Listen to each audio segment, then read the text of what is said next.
Blockbuster trades and who's a contender for real? It's time to squad. You are talking puck with the NHL Squad Show, sponsored by Game Time. From the Oilers to the Stars, Golden Knights, and the Panthers, the Rangers, Avalanche, and yes, even the Maple Leafs. The Locked On Podcast Network brings together all its local experts to provide the scoops, breakdowns, and comprehensive looks at all the NHL, with plenty of trash talk to go with it. Don't miss the hard hits and glove-dropping hot takes on the Locked On NHL Squad Show. It's time to drop the puck. And welcome, everybody, to the NHL Squad. Sit back, grab your favorite beverage, and join us as we get you ready for another wild week across the NHL. We are part of the Locked On Podcast Network, your team every day. Today's episode is brought to you by Game Time. Download the Game Time app, create an account, and use code LOCKEDONNHL for $20 off your first purchase. I'm Gil Martin from Locked On Islanders, and I'd like to introduce our distinguished panel here today. Seth Toupal from Locked On Wild, Chris Micieli of Locked On Avalanche, Eddie Garcia of Locked On LA Kings, and Ann Kimmel of Locked On Predators. And, let's start off with the big blockbuster news from the weekend. Chris, I know you're not thrilled about this, but Mikko Rantanen is now a member of the Carolina Hurricanes. Chris, let's start with you. Your thoughts on this deal? Oh, wow. So I guess the first thing is it definitely was surprising. Was it an option? I think maybe in the back of everybody's head, sure. And Kyle, my co-host, and I even threw that out there. Like the front office wouldn't be doing their job if they didn't at least entertain some sort of trade for Mikko Rantanen. My thought was all along, they're the best version of the Avalanche with him. So why would they go trade him during the season? Their best chance to win a Stanley Cup is with him. So you run that gauntlet, and if it works out, you look great. And if it doesn't work out, then you go into the offseason and try to make a deal. Seems like recently they got to a point where they figured, nope, we're going to move on. And now you're hearing like the number that he would have agreed to, or I shouldn't say he would have agreed to, that they were at, which is like 11.75. And you hear that he wanted like 14. That I think is true. And I think what the Avalanche wanted to offer him is true in 11.75. But I think I just get a feeling that they pulled back on that and said, we need to think more for the future. And the future. So I think the question I want to ask everybody here is, the question I think the Avalanche had to ask within themselves, among many questions at this game, within this thing, is who would you rather have, Mikko Rantanen or Cale Makar?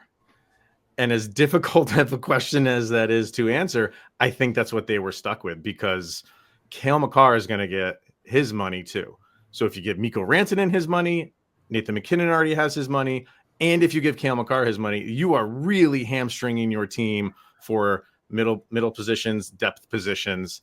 And I really think when the Avalanche took a step back, looked at the big picture, they said, as much as we don't want to do this, it might be in the best interest of our team long-term to do it and do it now so we can get something for him. And I think that's the route they went. Maybe I'm crazy, but I can answer that question very quickly. I'm taking Cale Makar, and I love Mikko Rantanen. I love Mikko Rantanen, but Cale Makar is one of the most unique players in all the NHL. With what he can do, there's only a couple other guys that are even in the conversation. So, as much as I like Mikko, I'm definitely taking Cale Makar. But the Avalanche, I think, are certainly a contender before this trade, and I'm not saying they're off the board now, but I think. For me personally, I could never let an asset like that walk at the end of the year and say, we're going to take our chances and try and win a cup this year, because only one team can win the cup. And it's hard, obviously. And you know that he was a part of a cup winner, but I just can't. And if they're that far apart, as you said, I cannot let him walk for nothing. I can't lose that guy for nothing, even if it means it takes away from my team and my chances this year. So if they were really that far apart, I think Colorado had to swallow hard, and I think they did the right thing, as hard as that was. I will say this, just as somebody who covers Steven Stamkos now, in the quiet of the night at like 3 a.m. in the dark, Steven Stamkos is probably whispering to Rantanen, take less money and stay. Well, and he said you're hearing now that he's telling outlets that he would have taken less. So my response to that is like, okay, well then you either need to hire a new agent, maybe that didn't get across to him, or it goes back to the Avalanche side of things saying like, it's just down the road. We're just going to be paying so much money to 3 guys.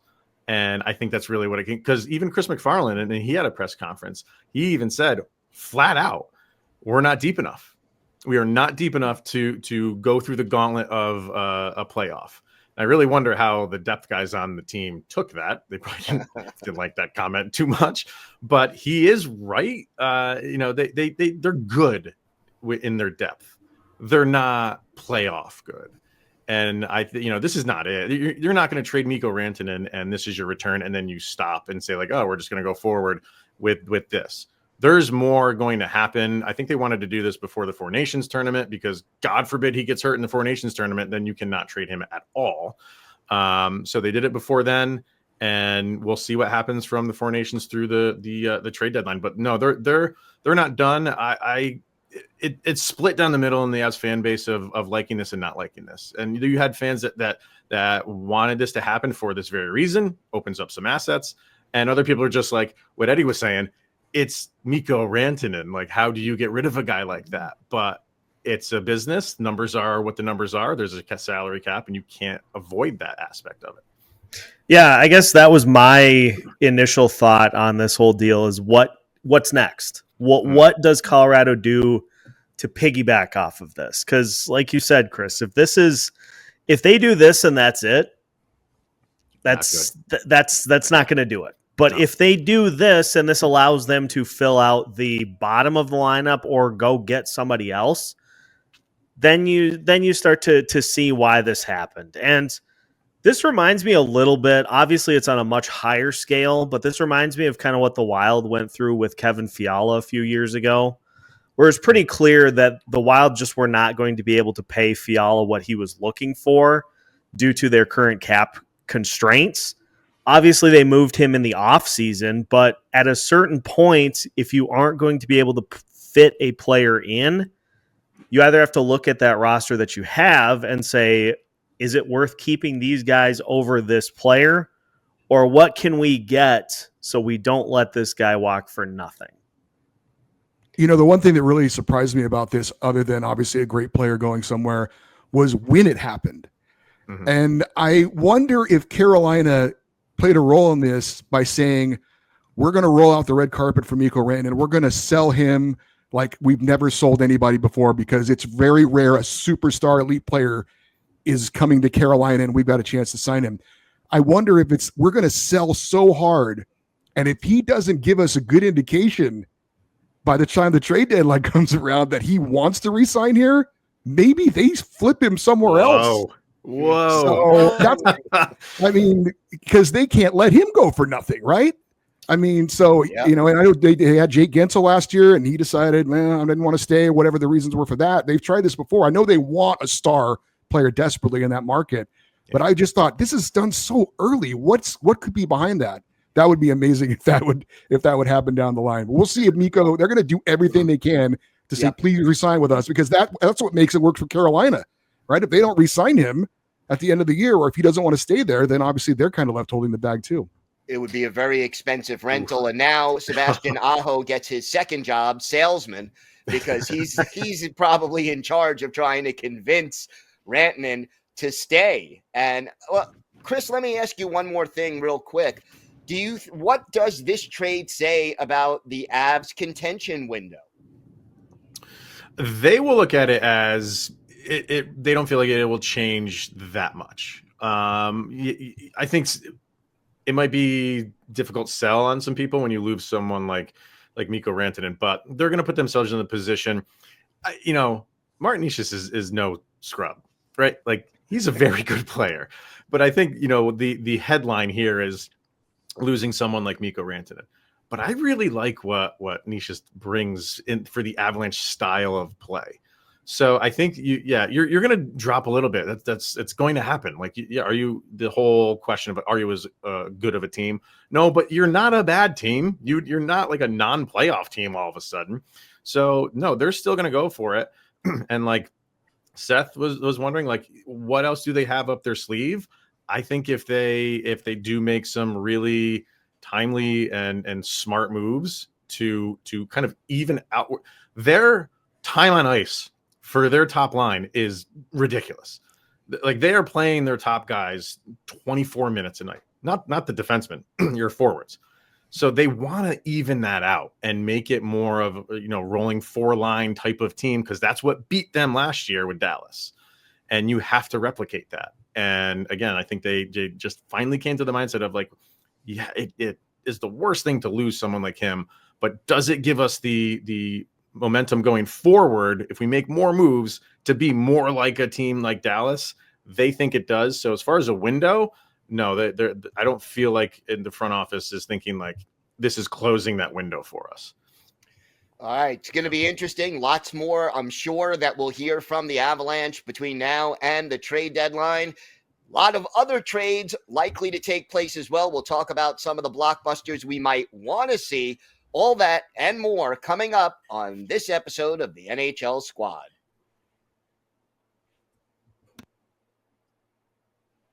Today's episode is brought to you by FanDuel. Super Bowl 59 is here. One game, two teams, endless possibilities. And there's no better way to make every play more exciting than with FanDuel Sportsbook. Whether it's predicting the first touchdown, calling the MVP, or even betting on the coin toss, FanDuel makes it easy to get in on the action. With live betting all game long, you can adjust your bets as the game unfolds and feel the thrill from kickoff to the final whistle. The live betting feature lets you stay involved no matter what happens on the field, and the app is super easy to navigate. Plus, knowing that you could place a $5 bet and potentially win $200 in bonus bets for the Super Bowl, that's the icing on the cake. Download the app or head to FanDuel.com to get started. Bet just $5, and if you win, you'll score $200 in bonus bets. That's FanDuel.com, FanDuel.com. Bet with FanDuel, official partner of Super Bowl 59.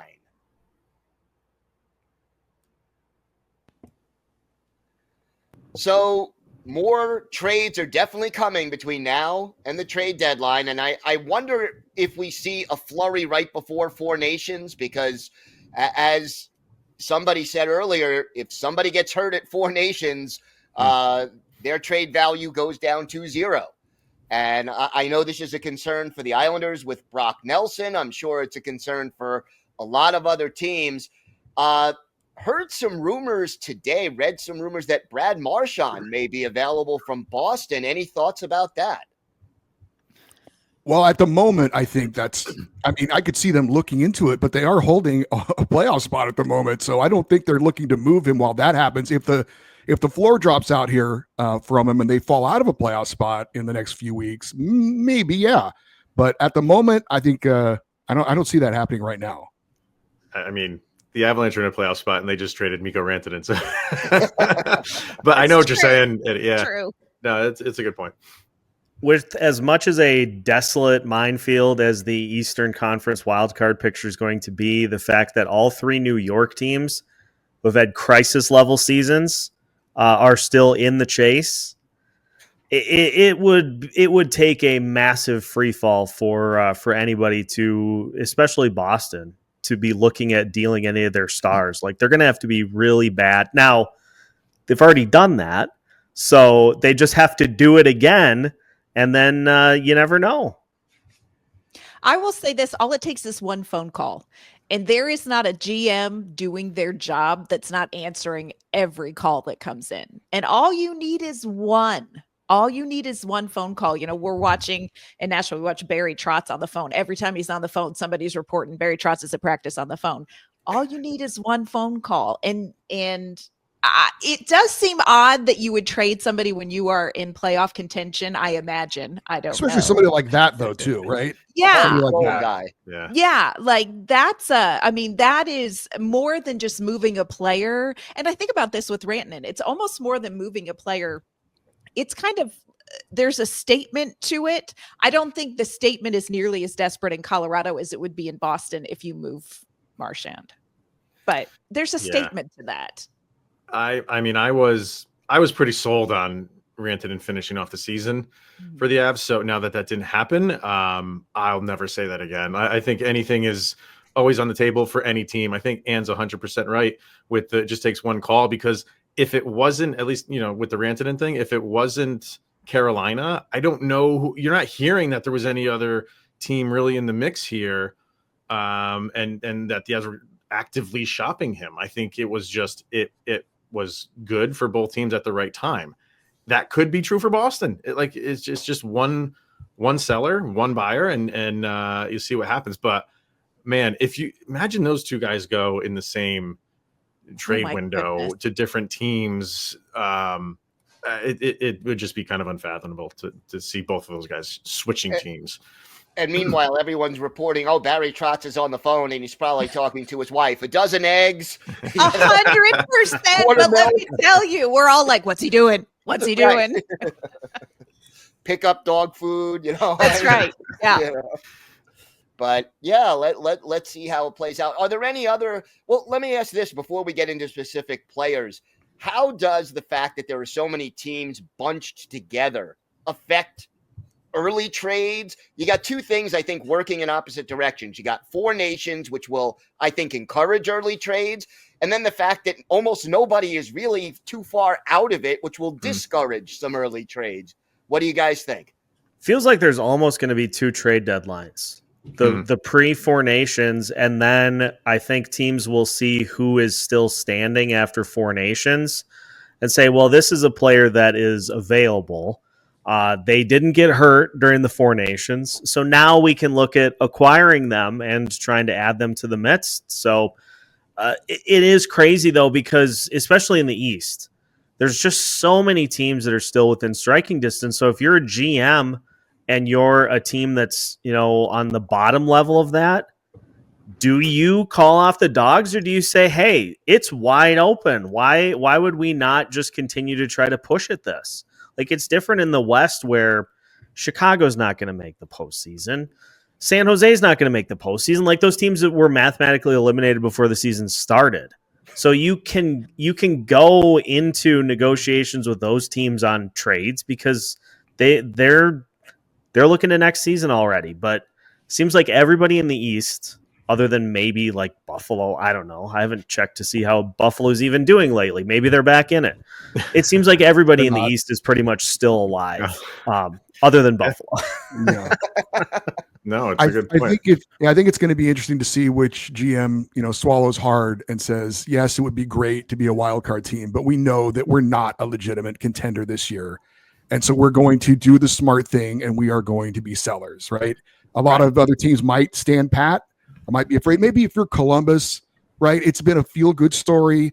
You've got something positive going on in the organization. Let's make some moves and see what's going to happen. We're not probably Stanley Cup contenders, but let's have our fan base and our franchise have something to feel good about, especially after obviously what happened in the offseason and what all of our expectations were for them.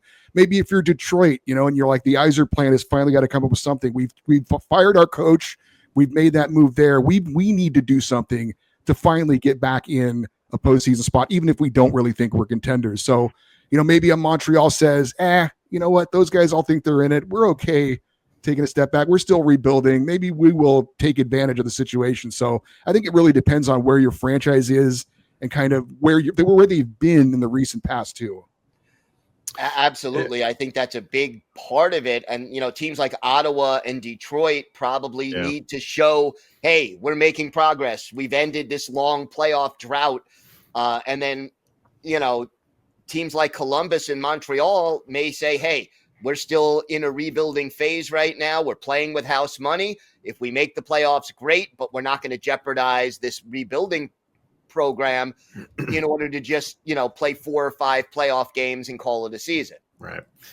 Yeah, I think I'm interested to see just like how the trade season like kind of shakes out in terms of, remember, I think it was a couple years ago, 2 years ago, everything was from like players were going from the West Coast to the East Coast. Like the East was just inheriting everybody. And then last year it was changed a little bit where more was going to the West Coast. Like, what is that dynamic going to be this year? It would how make much sense. how much does the Rantanen trade change that? Right, people in the East, like New Jersey, we've got to do something to keep up with Carolina. 100%. And like we're saying, like there's kind of a log jam on the East Coast. How many of those teams on the lower end of that want to say like let's go for it, or how many are saying it's just too much there and we're in the mix, but the teams that are at the top, we can't compete with them. And like you said, like it's a 4 or 5 game showcase and we're out. So do they want to put in the assets and picks and prospects and stuff like that to really make a go for it? Because I think that's what you're going to see. I think you're going to see a lot of stuff going to the East Coast again, because the West there's a lot more, more settled in the West. Yeah. It'll be interesting, no doubt about that. When we come back, we will talk a little bit more about some of the players that may be involved in some of these blockbuster deals and maybe some deals that we would like to see. All that and more next on The Squad.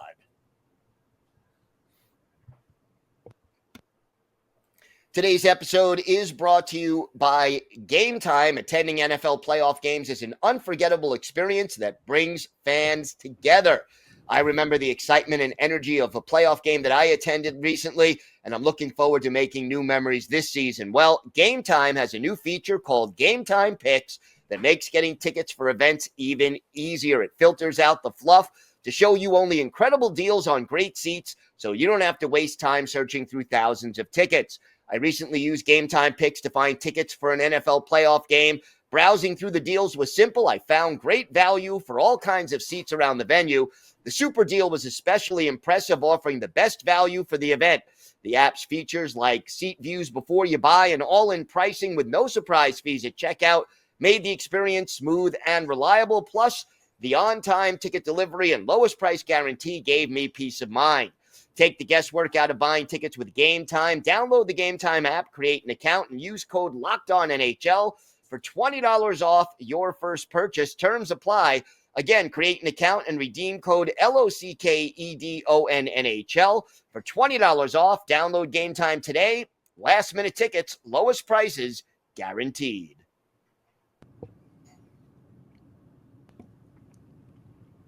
So, guys, any other players you think that could surprise us and be involved in a big blockbuster as we get closer to either Four Nations or the trade deadline? I mean, the Vancouver situation has to come to a head, right? Please. Oh my. You would think. Somehow. Oh my. And I'm not even necessarily talking Elias Pettersson or JT Miller. I'm looking at a guy like Brock Besser, who is in the final year of his deal. All of this drama between Miller and Pettersson and just the team in general, does that sway a guy like that to re-sign there? He's been linked to Minnesota for a long time, and not even necessarily just the Minnesota Wild, but elsewhere. Does that make somebody like that say, it'd sure be nice to go somewhere else where we're not having to deal with this on a daily basis? Mm-hmm. So maybe Vancouver says, we got to do something, and maybe Besser gets thrown into the trade winds here a little bit. They've got to do something because the chemistry right now is not there. It's a mess. So it's it is a mess there. It is a hot mess. It is like 8th grade girl, middle school cafeteria. Like it really is. They have tried to kind of quell the rumors. I think it's become pretty obvious that it sounds irreparable, but I agree with you. You have to look around that locker room with players like Besser. You've got a lot of potential. This was a team that was pretty hot for a while, and man, you get something like that going in the locker room and it may make everybody else second guess, where do I want to be? They have got to clean that up. Like they have to clean that up yesterday. Yeah, no, you're right. I don't know. What about Thatcher Demko? Oh, does anybody want to trade for a guy who can't stay healthy, though? I mean, I know he's got a lot of potential. I like him, desperate but for a goalie, right? I mean, But why is it like outside of Vancouver, you don't like that seems like where the trade market is this year is just in Vancouver and really nothing else. Like who are the stars outside of that are the guys that people are going to be going after? It's always you're hearing Miller, Pettersson to a lesser extent, but like it's those guys. And outside of that, like, you know, Gil asked the question of like, what are like kind of like the big name? Yeah, you hear Marchand, but I just wonder if that's just to spice things up. I really don't feel like that's going to happen. I don't know. Mikko came out of nowhere a little bit, and that's going to be the biggest deal. But outside of that, it's, you know, Miller's probably going to go. I'd have to think of him. But you usually have a list of guys that you are maybe could go, and not necessarily they do get traded, but there's just seems to be more names on the board of bigger names, and it doesn't seem to be that way this year. You know, sorry, Ann. I floated just as kind of a like conspiracy theory a few weeks ago. Tage Thompson. And I have nothing to go off of with this. I just was tinfoil hatting this incredibly hard for selfish Minnesota Wild purposes. But think about it. A Buffalo team, Thompson has now had 2 different coaches. It's going in the wrong direction. How long is a guy like that going to want to be part of a franchise that has a clear track record of having stars say, I'm out? Jack Eichel, Sam Reinhart, maybe Tage at some point. Maybe that's the next Vegas move. Maybe they go and they grab him. I don't know. Don't do that. Who can they place on LTIR? Put him there, yeah. yeah. They'll find somebody. They'll smack someone's kneecaps if they have to. This is when I do my Heath Ledger Joker impression. And what were you going to say? I can't remember who the NHL insider was, but as this Rantanen deal was going down, says, but this isn't even the biggest deal that we heard rumors about. And I'm like, who is there? Like, I know who it is. It's Sidney Crosby. That's what it was. Sidney Crosby. Yeah, or the picture of the Pittsburgh skyline. And I'm like, what are the odds? I mean, like, really and truly. That would make everyone's heads explode. That Crosby is going to get traded? Come on. I mean, it seems slim for sure, but who knows what that guy's thinking? I mean, he never lets anybody inside to what he really wants, and he would never let anyone know. That's just who he is, right? If he has a desire to say, I don't want to spend my final years of a Hall of Fame career, you know, Pittsburgh's been great to me, but we're not going anywhere. That team stinks. And if he wants to go and Pittsburgh can better themselves in the future, are Penguins fans really going to hate Sidney Crosby if he goes somewhere else to try and get another ring? No, I don't think they are. They still, Jaromir Jagr played for half the league. I know. Like, he has been down. It depends. I don't know. They want to win in Pittsburgh, and they ain't winning with Sidney Crosby. They can lose with him, or they can lose without him. I don't know. As I'll relate it to the Islanders and John Tavares. It depends how it's done. You know, John Tavares said, "Oh yes, I want to stay. I want to re-sign," and then all of a sudden, there's a picture of a 9-year-old John Tavares in his pajamas, his Maple Leaf pajamas. Oh, he's out. He's signing with the Maple Leafs. I don't resent the fact that the guy wanted to sign with his childhood team.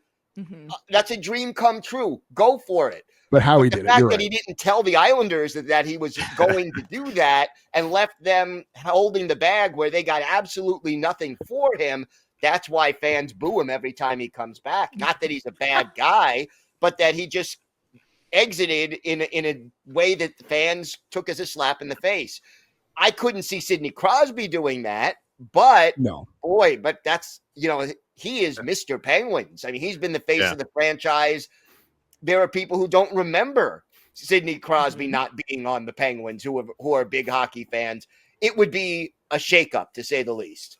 I end every episode of Locked On Avalanche by saying that people are now 24 hours closer of Sidney Crosby becoming a Colorado Avalanche because it is so wanted. His buddy's there. Yeah, his buddy's there. I mean, If it happens at all, it better be in these colors behind me, because that's what everybody, at least in this side of the aisle, wants to see. That's where they want him to go. But I think Ann's right. Like, it'd be different because he's won cups. It's not like a Ray Bourque thing where he's, in the twilight of his career and he's got to go win one, so he goes to a great team. So I think they would be very upset, even though, hey, go chase one more. I think they would. I don't think they would really like it that much if he were to leave. I think they want him to be a lifer. I think there's something to be said about that in sports for, this day and age of playing your entire career with one team. And I think that does mean something to him. I really do. You're right. Yeah. I think 100% you're right. So I'd say it in a half joking manner to end our episodes, but I absolutely would love it, because that would just, Briggs, I mean, those two guys. Do you know how many of us in the West would not love that? Well, you got your wish in getting rid of Rantanen. 4 out of 5 people on this panel love the fact that he's not there. Or maybe Gil not, because he's going to the East Coast now. So maybe he's in my division now. So yeah, that's true. A lot. So, I mean, we got rid of a great guy. We got to bring one back in. So I think y'all are fine. You could just sit there. Y'all are fine. Hey, Barry Trotz is going to not be dull between now and the trade deadline. I guarantee he will be in the mix. But guys, ladies, we are out of time. I want to thank everybody for joining us and everybody for tuning in. We are here every week doing the Locked On NHL Squad Show and having a great time talking a little hockey.